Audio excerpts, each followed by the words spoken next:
Little Hands Big Attitude, Book 1, Chapter 14. The Fun Never Ends.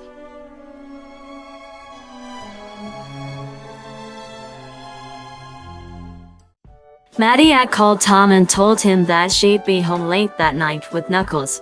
So the sheriff decided tonight was pizza night. He, Sonic, and Tails took out 2 pizzas between them and then drove down to the clinic to pick up Obsidian. Do you think Knuckles is okay? Mom said they had to do a procedure. What if they had to cut him open? I'm sure he's fine. Tom assured the two of them, smiling as they were noticed by the front desk attendant. Sherry hurried over and unlocked the door, letting them inside. Thanks, Allison. No problem. She smiled at each of them and then walked back over to the front desk and reappeared with Obsidian in her arms. He's been amazing today. Hardly any fuss. Thanks for watching him. How's it going back there? Maddie said they finished about 15 minutes ago and are just waiting for him to come back out from under the anesthetic. No complications, but I imagine he'll be pretty sore. What happened to him? So some days when you eat food with a lot of minerals, those minerals form into tiny chunks called kidney stones. Most of them are about the size of this dot here. Yes, the stone may seem small, but imagine it having to get pushed through a tube that is as big round as this hair. Suddenly, it all made sense and the hedgehog grimaced. Yeah, not fun, trust me. I had one once and it took me out of work for a week until I passed it. Knuckles was having trouble passing his on his own, so your mom removed it so he won't hurt anymore. So we'll have to let him rest for a bit until he heals, okay? No roughhousing. Yes, sir. Right, now let's get you guys home. I can imagine Obby's more than a little tired, and it's almost past your bedtimes. We don't have bedtimes. Instigated as of tonight. What? Sonic and Tails took turns taking quick showers before Tom sent them off to bed. It took some convincing since they wanted to be awake when their mom and brother got home. But eventually, Tom made sure both were nestled in their beds and the lights were out. Obsidian, on the other hand, refused to settle. He was tired and cranky and refused to go to sleep in his bed. So Tom sat in the chair with him, turned on the TV, and watched a late-night talk show on low volume. Maddie finally came through the front door, keeping a hand on Knuckles' arm to help him stay steady. Hey Knuckles, how are you feeling? In pain, but I will heal. We were victorious. Indeed we were. She announced as she held out a small plastic bag holding the kidney stone. Oh my gosh, that's a big one. Knuckles winced as Maddie helped him to lie down on the couch. I will be taking a victory nap now that the cause has been dealt with. Maddie stroked his head with a hand. You were very brave today. I'm so proud. Thank you, Mother. Tom looked to Obsidian, who had finally zonked out in the chair. Oh, thank goodness he finally went to sleep. He was more than likely concerned about my well-being. Knuckles hummed and then closed his eyes as Maddie put a blanket over him. Good night, Mother. Good night, sweetie. Feel better, okay? Two Pins wandered upstairs and into their bedroom, closing the door and setting Obsidian down in his cradle before collapsing on the bed. What a day. What a month. But we're doing pretty good for getting 4 kids in less than a year. Tom sat up and actually climbed up into the bed and under the blanket. How do you do? He did really well. He should be good in a few days, but Tom, I was scared when I got back here and saw him. He looked so scared and in so much pain. Tom reached out and pulled her closer to him, kissing her cheek. But you helped him, and he's going to be fine now. Now get out of those dirty scrubs. Maddie giggled and then grabbed some pajamas from the dresser. I'm gonna go hose up for a bit. I'll be back. She left the room and headed into the master bathroom, and Tom was left alone with his thoughts. Maddie's day had been quite eventful, but so has his day. Before Maddie had called and told him about Knuckles, he sat down at the station with Wade and gone over several things. The string of trash can raids was odd, but they also had some calls made to them about the mysterious girl Sonic and Tails had encountered earlier. A few more sightings had been made, but mostly she just came in, bought 1 or 2 things from the store, and then wandered back out, and nobody saw where exactly she went after that. He'd written down what she had bought at each place, but it seemed pretty normal. A bottle of water here, an orange there. The local church had said that they'd seen her take an old blanket for the homeless spots. It was all suggesting what he'd been suspecting. This girl had run away from somewhere and was out here in a tiny town all alone and tried to keep out of sight unless she needed something. Fortunately, thus far she'd either taken items that were free or she had paid for her items. There hadn't been any theft involved. He rolled over in the bed and stared blankly at the wall. Maybe he'd go out and look for her tomorrow. For now he was worn out and needed sleep.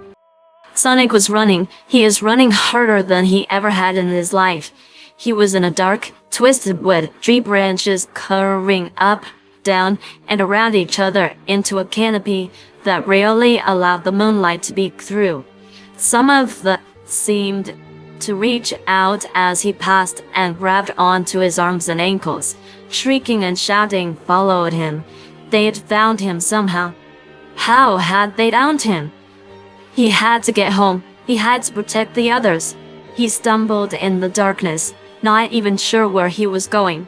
Trees to his left, his right, over and even below him. He finally broke through the trees, finding a clearing, and the bodies of his family. No. No. His mom and dad lay face down in the dirt, arrows in their backs. Tails was dangling from a nearby tree, and Knuckles. Wait, was Knuckles still breathing? Knuckles? He rushed to the echidna, putting his hands on the deep gashes in his sides. Don't worry, I'm here. I'm here now. Knuckles, please don't die on me. Knuckles looked at him with teary eyes. Sonic, they took. Why didn't you? No. Sonic grabbed Knuckles' head in his hands as the echidna's eyes rolled back and he went limp. No. Please? I'm sorry. The shrieks were becoming louder and Sonic saw the obsidian was missing. Was that what they took? Had they taken obsidian from him? His whole family? He looked back towards the trees as he saw them approaching, dressed in their war attire, the echidnas. One of them had one claw in his grasp, also lifeless and trees empty. He was alone, because of them. The sparks became harder and stronger, bolts flaring out across his body, and his breathing quickened. His heart felt like it was trying to burst out of his chest, and he let an enraged, sorrowful scream as they exploded into all directions, shattering everything, leaving nothing but darkness. A loud boom startled Tails from his sleep, and he sat up with a start. He'd never been a fan of storms, and he looked around. The attic was plunged into darkness as his nightlight had gone out. He looked to the window and found it partially open. There was no wind, no rain, but there also was no Sonic. Sonic? He called softly, looking around the attic for his brother. The hedgehog was nowhere to be seen. The fox got up and tugged on the lamp, pulling the chain. Nothing. The power was out. He went to the window, peering out. There weren't any clouds either. If there was no storm, then what had made it that boom? And why was the power out?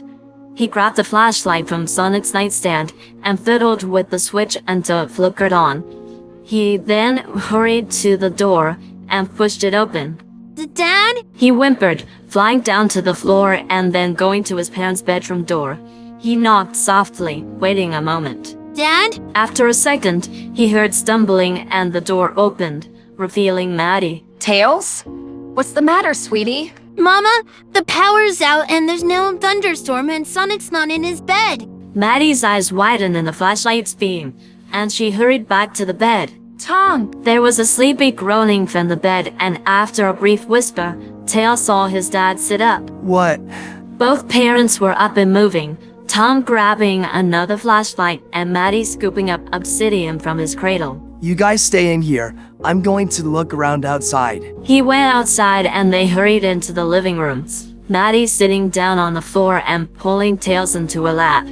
The battery-powered clock on the wall read 5:50, so the sun will be rising soon. Do you think he's okay? Tails worried as he looked out the window and then gasped as he heard moaning coming from the couch. What's going on? Tails scrambled over to the couch and wrapped his arms around the echidna. Knuckles, you're home! Are you okay? Did they fix what was hurting you? They did, Fox. Now, what are we all doing sitting in the living room with all the lights disabled? Power's out, and Sonic's missing. The echidna started to sit up, but then Winston laid back down. How long? We aren't sure. Sometime between when we got home and now. Tails looked to the front door as Tom came back in. Anything? Nothing other than the power's out down the street too. Tom went to the closet and grabbed a coat. Stay here. I'm gonna go drive around the neighborhood and try to figure out how far it goes. We might be able to triangulate where Sonic is from that. I can help look. Tom bent down to the fox. I need you to stay here to help your mom and take care of Knuckles and Obby, okay? I'll be back in a little bit. Tails frowned but nodded slowly.